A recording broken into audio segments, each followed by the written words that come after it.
Hello friends, வணக்கம் and welcome back to our channel. இன்றைக்கி நம்ம சேனலில் என்ன வீடியோ பார்க்க போகிறோம்னா, அன்றாட சமையலில் நமக்கு தேவைப்படக்கூடிய முக்கியமான ஒரு ரெசிபி தான் இந்த ரெசிபி. வீட்டில் அரைச்ச குழம்பு மிளகாத்தூள்.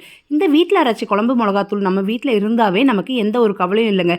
ஏன்னா இந்த ஒரே ஒரு மசாலாவே போதும், எல்லாத்துக்குமே நம்ம யூஸ் பண்ணிக்கலாம். சாம்பார், புளிக்குழம்பு, காரக்குழம்பு, குருமா, சிக்கன், மட்டன், எறா, நண்டு, எந்த குழம்புக்குனாலும் இந்த மசாலா ஒரு மசாலா இருந்தாவே போதும், எல்லாமே செஞ்சிடலாம். வாங்க இது எப்படி பண்ணுறதுன்னு இந்த வீடியோவில் போய் பார்க்கலாம்.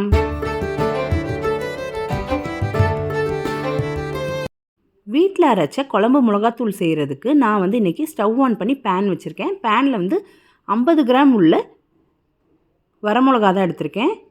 நான் வந்து இன்றைக்கி கொஞ்சமாக தான் செய்ய போகிறேன். ஏன்னா நான் வந்து இன்னும் ஒரு 2-3 நாள் நாங்கள் எங்கள் ஊருக்கு போகிறோம். அதனால் ஊரில் இருந்தே நான் அரைச்சிட்டு வந்துடுவேன். இப்போதைக்கு நான் வந்து ஒரு 2 நாளைக்கு மட்டும்தான் இந்த மசாலா ரெடி பண்ணுறேன். அதுக்காக தான் கொஞ்சமாக செய்கிறேன். நீங்கள் உங்கள் வீட்டில் உங்களுக்கு எவ்வளோ தேவைப்படுதோ அதுக்கேற்ற மாதிரி நீங்கள் செஞ்சுக்கோங்க. 50 கிராம் மிளகா எடுத்திருக்கேன். மிளகா நல்லா வறுபட்டு வந்திருக்கு பாருங்கள், நல்லா நிறம் மாதிரி வந்திருக்கு. இப்போ வந்து இந்த மிளகாவை வந்து வேறு ஒரு பிளேட்டில் மாற்றிக்கோங்க. அதே சம அளவில் 50 கிராம் உள்ள மல்லி எடுத்திருக்கேன், முழு மல்லி எடுத்திருக்கேன்.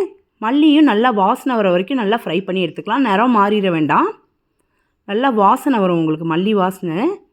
அப்போ வந்து இதை வறுத்து எடுத்து அந்த பிளேட்டில் மாற்றி வச்சுக்கோங்க. பாருங்கள், நல்லா வறுபட்டு வந்துருச்சு. போதும், இதுக்கு மேலே விட்டோங்கன்னா கலர் மாறிடும். மாற்றிடலாம்.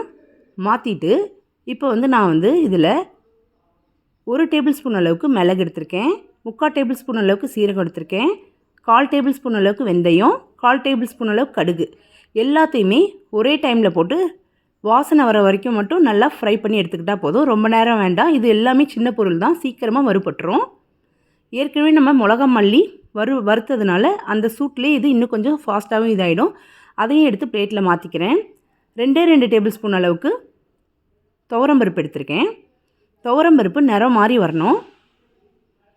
பாருங்கள், நல்லா நிறம் மாறி வந்திருக்கு. இதையுமே பிளேட்டில் கொட்டிக்கிறேன்.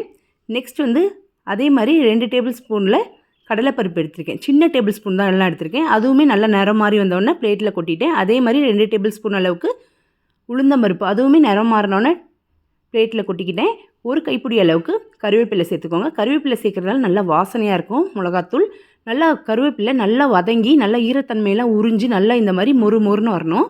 வந்ததுக்கப்புறமா இப்போ வந்து அதையுமே பிளேட்டில் மாற்றி நல்லா இதை வந்து கிளறி விட்டு நல்லா இதை வந்து காய விட்டுருங்க. நல்லா காஞ்சி வரணும். இப்போ பாருங்கள் எந்த அளவுக்கு வறுபட்டுருக்குன்னு, உடச்சோடனே எந்த அளவுக்கு சூப்பராக உடையுது பாருங்கள். காஞ்ச மிளகா நல்லா வந்து காஞ்சிருச்சு.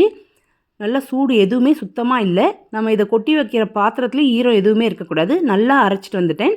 நம்ம என்ன தான் மிக்சியில் அரைச்சாலும் எந்த அளவுக்கு நம்ம சலிச்சாலும் உங்களால் வந்து நம்ம மாவு மில்லில் கொடுத்து அரைக்கிற மாதிரி வராது. நம்ம வீட்டில் அரைக்கிறது இப்படி தான் இருக்கும்.